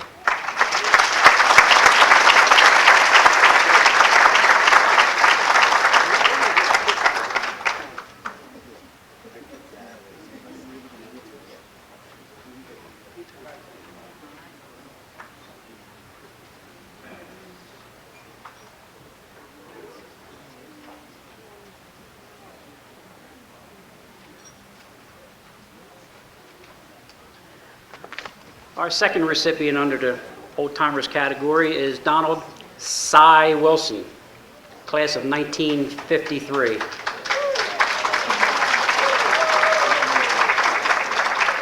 Back in the class of 1953, Cy was 6'1", 235, which back then was a big guy. And pound for pound, he was probably one of the best athletes that Coatesville has ever had that they probably never heard of, at least our generation. Pete was a two-way starter, 3 years and started football, baseball. Pete was a defensive end, earned a full scholarship to the University of Miami. He was also a member of the 1952 Coatesville basketball team that finished second that year, and he was a star in baseball. And in 1953, Cy was the first Coatesville players in 10 years to be selected to the All-Suburban Philadelphia team, and he also received honorable mention from All-State. Prior to choosing Miami, where he went and ended up playing 1 year, he was just like everybody else, drafted into the Army. But Pete was also recruited by Syracuse, Temple, Villanova to play football. While Cy was in the service, he played 2 years for the Wiesbaden Flax in Germany, receiving honorable mention and later first team honors. When Pete left school, or excuse me, when Cy left school, Cy left with the nickname of the Legend. So it is my honor to bring up Donald Cy Wilson.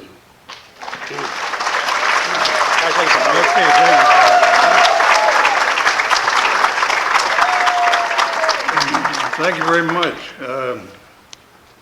I tell you, it's a great honor to be inducted in the Coatesville Hall of Fame with all these great athletes, and I mean great athletes. I'd like to thank the Hall of Fame board for induction, and I am truly grateful to, and thanks to everyone who supported me.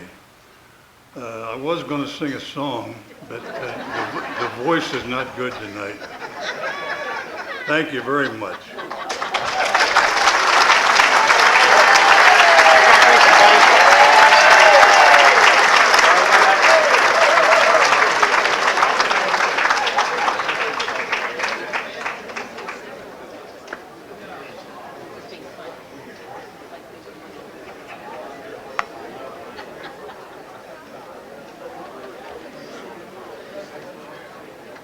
Next on the agenda is obviously the tallest person we've ever had inducted into the Sports Hall of Fame, Marty Eggleston, class of 1985.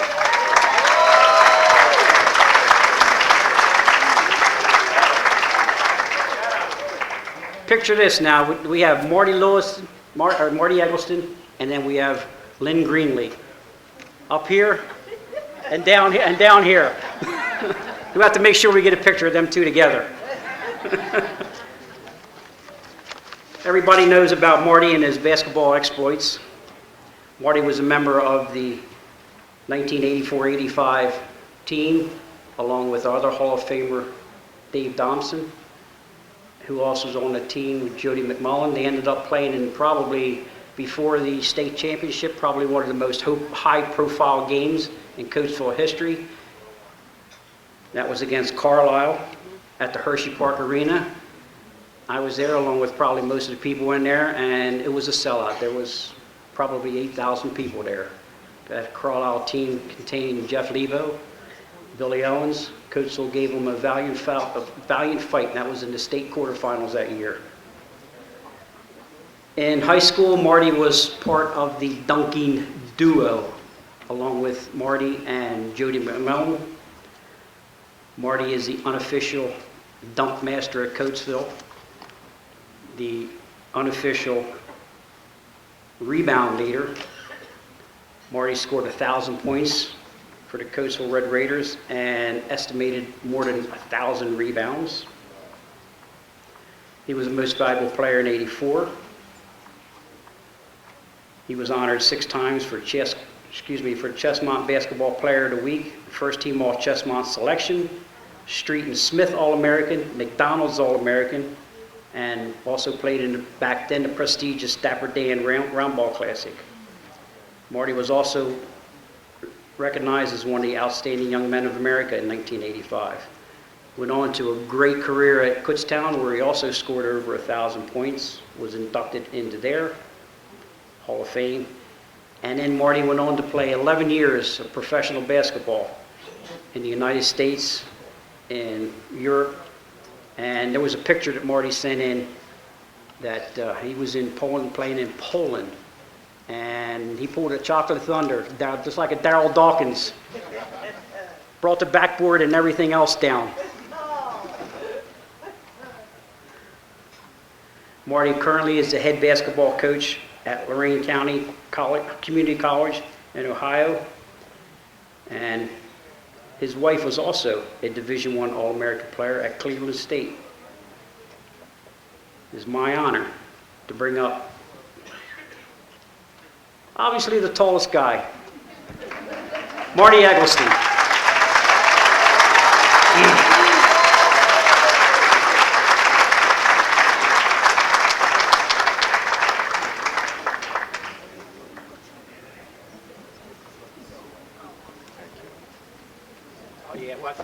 Move this? Yeah, we have to move that up some. Can everybody see me? All right, how's that? Is that better? Mark Primanti. First kid I ever coached, ever. And Chad Ohart. Where's Chad? First two guys I ever coached in my life. I'm surprised you guys made it, man. I really want to just give honor to God. It's my grandson. I give honor to God for being here. I really, truly am blessed to stand before every single person who's here.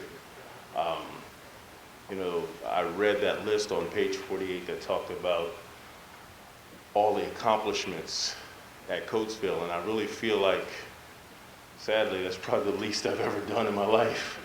And I always felt that I could do more. So my desire was, and still is, to always make Coatesville proud, and always to make my parents and my family proud.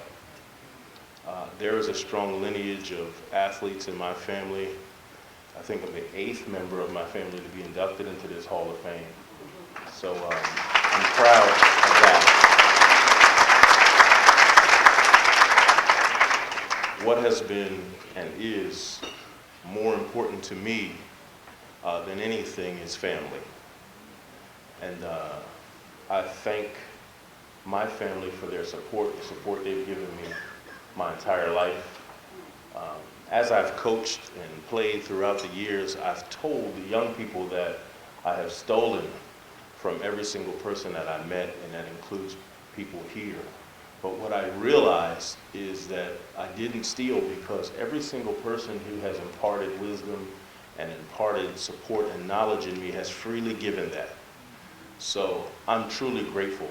I pass that on to my children and my grandchildren. I have 3 generations of my family sitting over there in the corner, and I just appreciate the support, and I just want to continue to be an example. So I thank Coatesville for all that it's done for me. Coatesville Athletics, the city of Coatesville has made me the man that I am, and I hope that I've done everything possible to make you all proud.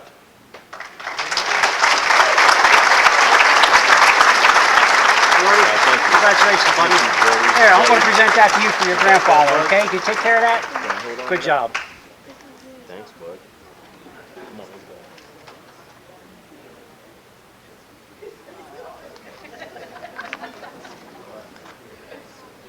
Oh, wow. I forgot. I only wish I was that tall.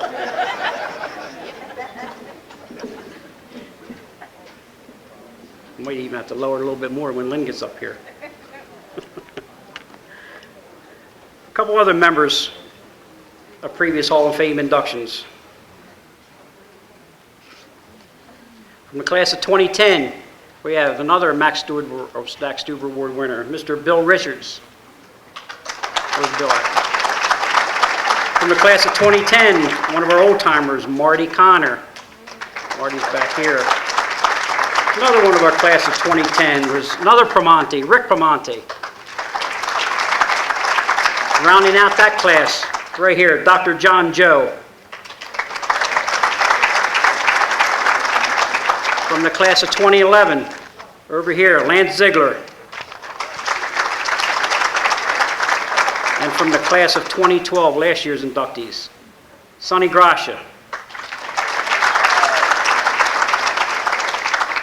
I hope I did not forget anybody, or my spotters didn't miss. If I did, I apologize. Please let me know.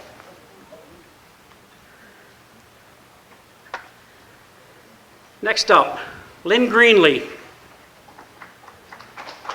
Lynn was a girls swim coach when I got to Cash in 1968.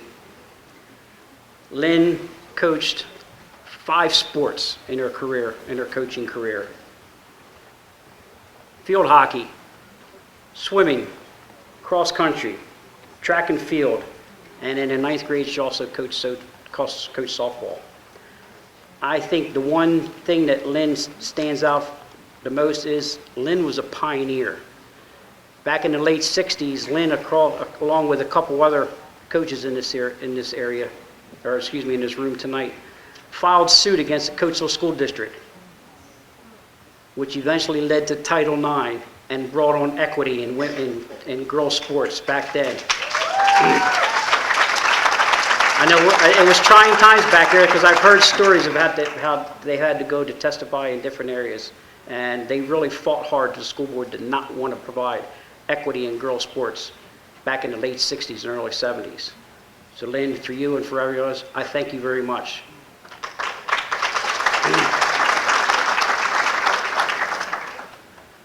Lynn was an assistant field hockey coach for 2 years, coached girls swimming at the old Coatesville YMCA, and she continued to coach swimming as she eventually got to Cash. Lynn, along with our legendary coach Bill Renfrew, helped to establish the girls cross country program. And then after that, after they established that, they were the 3-time Chestnut Lake cross country champions as Lynn as a coach. She, along with Bill, started the Steel City Cross Country Invitational, and one of her members, coached by Lynn, Terry Brown, won that event. She was a member of the board member for the PI Day at AA. She was instrumental in establishing the first state championship for girls, which was held at Penn State. She helped to establish track and field teams at Coatesville for girls. Continued to coach in the summertime. Lynn currently lives in New Holland. So it's my great honor to bring up Rosalyn Lynn Greenlee.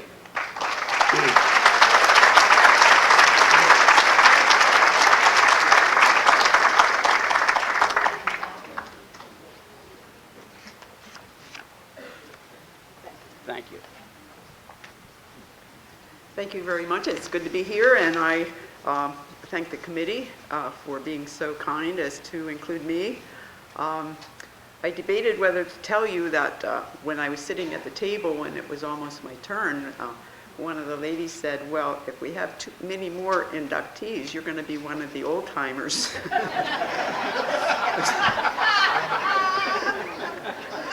Anyway, I thought that was cute.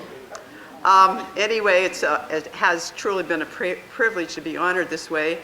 I've always been a cheerleader when it comes to Coatesville School District and our outstanding students and athletes, and also at the academics. And I really thank God that I was able to be a part of the excellent Coatesville women's coaching staff and a faculty at Cash. No one moves into a spotlight of recognition without encouragement and the assistance of others.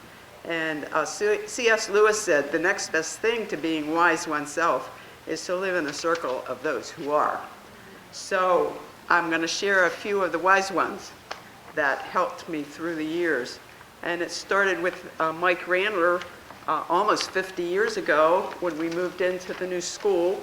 And he was the boys coach, and he helped me as a very novice coach in my workout techniques and a number of different things, and I appreciated that so much. And then Bill Renfrew, as he was working with Terry Brown, we decided to begin the girls cross-country team, and some very brave young ladies came out and learned how to run 3 miles, well actually 2 miles, and because they didn't think girls could run 3 miles, and then they finally moved it up to 3 miles, and our girls did very well and won some championships. And Bill, of course, was instrumental in including the girls in the Steel City cross-country invitational. I appreciated Joy Renfrew, one of the wisest women coaches I've known, that helped me as we began the 9th grade girls softball team. My hat's off to Joy. But one of my wisest coaching decisions was to invite the very capable Jean Jaramoska as my assistant coach when we began the girls track team and field team. So we didn't realize when we started that it was such a 3-ring circus and that we were going to have to learn all the running events, all the jumping events, the hurdles, all the field events, and in a matter of about a month and a half, we had to get 60 girls that came out ready to do their first track meet, and we won it. So we were so proud of them. Of course, last but not least, the really wonderful young women athletes I had the honor to coach throughout the years. Again, I've always been proud of the Coatesville schools, the strong academic standards held by our teachers, and as well as one of the finest athletic programs in Pennsylvania. So Coatesville will go on and be strong. I know that. Thank you.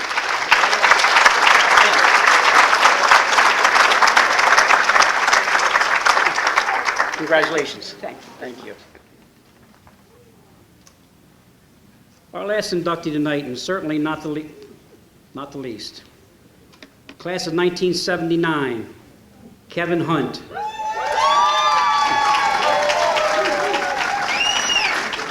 Baseball, two-way football player. Kevin had the honor of establishing the single-season rushing record at Coatesville in 1978. He ran for 1,471 yards and broke the record of Coatesville's Able Joe.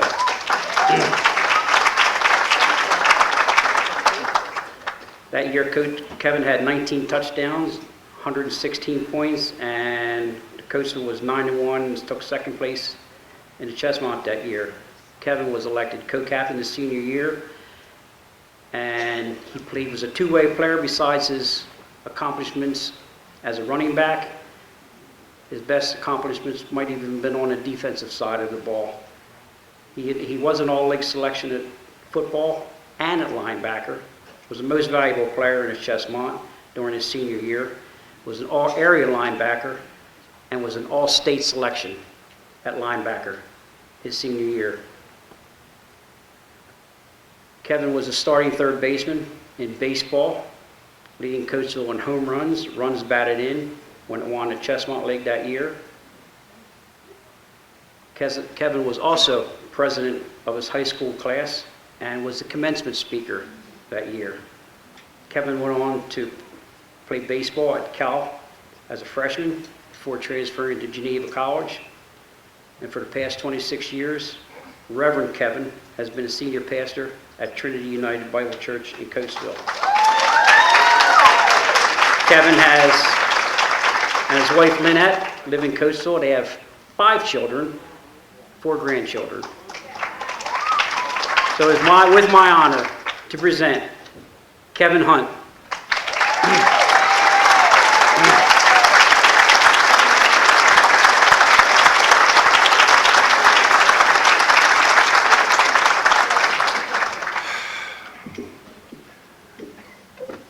I know y'all let me go last because I'm a preacher. Would you turn to your Bibles, please?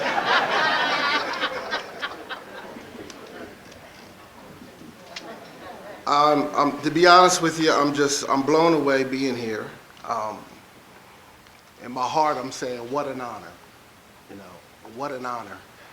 How do I know it's an honor? Because I really don't believe I should be standing up here. I have that much respect for Coatesville and its prowess in sports and some of the great names we've heard tonight in times past. To be honest with you, I didn't even feel worthy to break Abel Joe's record. My wife reminded me before we came, there was a little guy in the neighborhood, and he would always come and point at me like this. He said, "That's the Incredible Hulk. That's the Incredible Hulk." My brother picked that up, and he said it all the way through when we played in high school. So right now, my mind is going in all kinds of places, but I wrote things down. See, I have my laptop here. And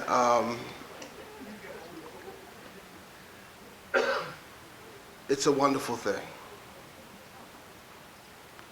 To be honest with you, it's 35 years later, so don't expect me to remember everything. But I do know one thing, there's a lot of fond memories, and some of the things that I know, that I believe in, we've already heard tonight. God, family, respect, all those things we had in East End Coatesville. And I'll share some of those things as we go along. One of my biggest supporters ever, and even when I played in my senior year, was my wife. Now understand this, she was an Octorara Brave. But she had no problem falling in love with a Red Raider. And it's already been mentioned, we've had a lot of embarrassing media exposure, but I want to let you know I'm very, very proud to be called a Red Raider in heart. This is my home, and no matter where we go or how things turn out, this will always be my home, and my prayer is that we will make it a better place than when we came. So thanks to all. Number one, my Heavenly Father, as I mentioned, and then also we have the Coatesville Sports Hall of Fame Nomination Committee. And to be honest with you, over the years, Mr. Logue had asked me, and I was really holding back, to be honest with you. It's not that I wasn't asked, but I just didn't feel worthy enough, and then I wanted someone that he knows about, a female that was Female Athlete of the Year with me, to be with me at the same time if that time came, but that did not happen. But to make a long story short, I know for a fact that this area produces some of the best talent. This small town, it's overlooked by, I don't understand, Westchester University, Delaware. I don't know who they think they are, but they miss a lot of good athletes right here in this city.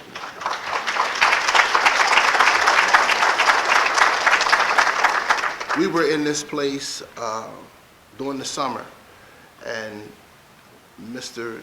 Joe's brother, Mr. Coach Billy Joe, was here. And many of you know he's Rookie of the Year for the NFL, 1967 Super Bowl champion.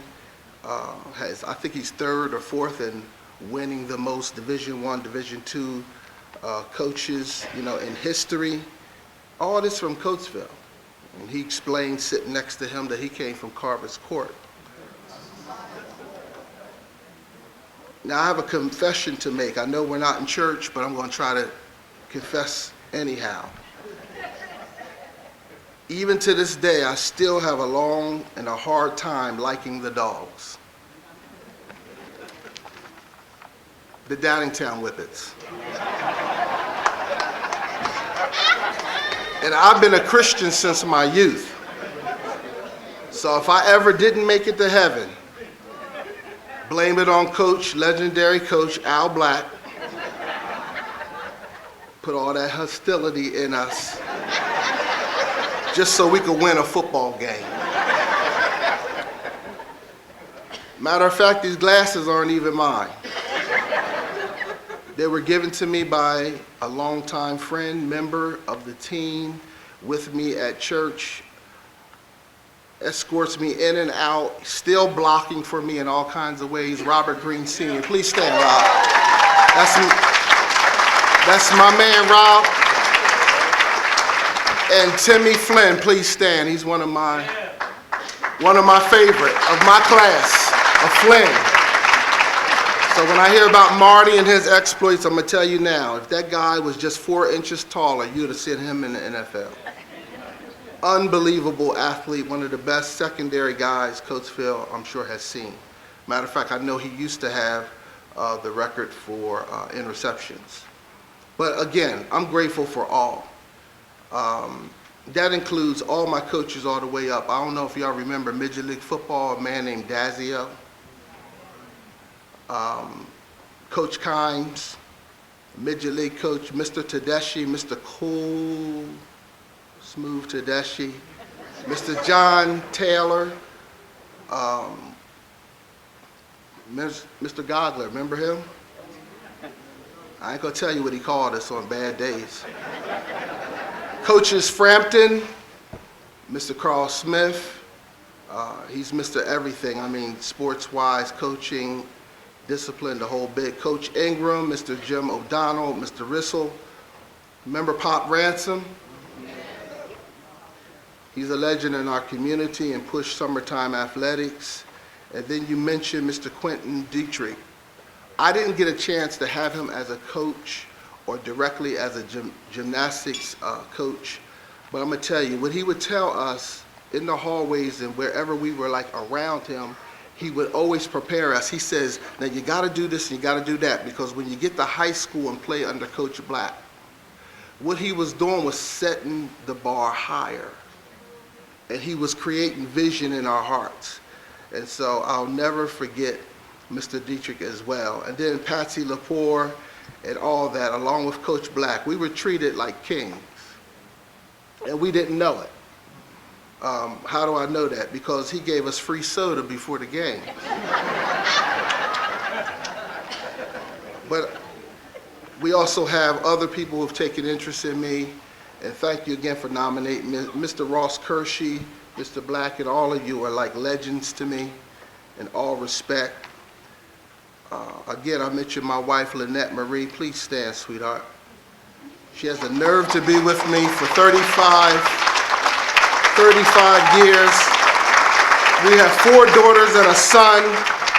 They're all with me. I would just like for all my children to stand up, please. We have 4 grandchildren. My in-laws are not my outlaws. I have wonderful sons, son-in-laws, and also my brother Emmett is here. Wave your hand, Emmett.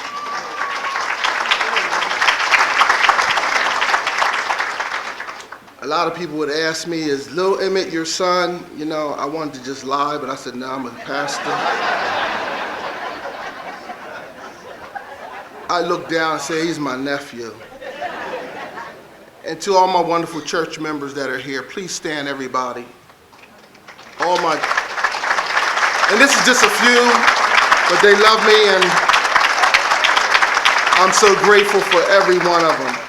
And so look, we're grateful to be here. Not gonna kill your time anymore, but we're just grateful to be here. We want to better serve our community, and we relish being here. And if anything that I can do, let me know.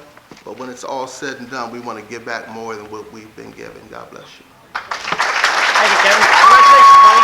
This is yours. Follow Greg and we'll take you downstairs.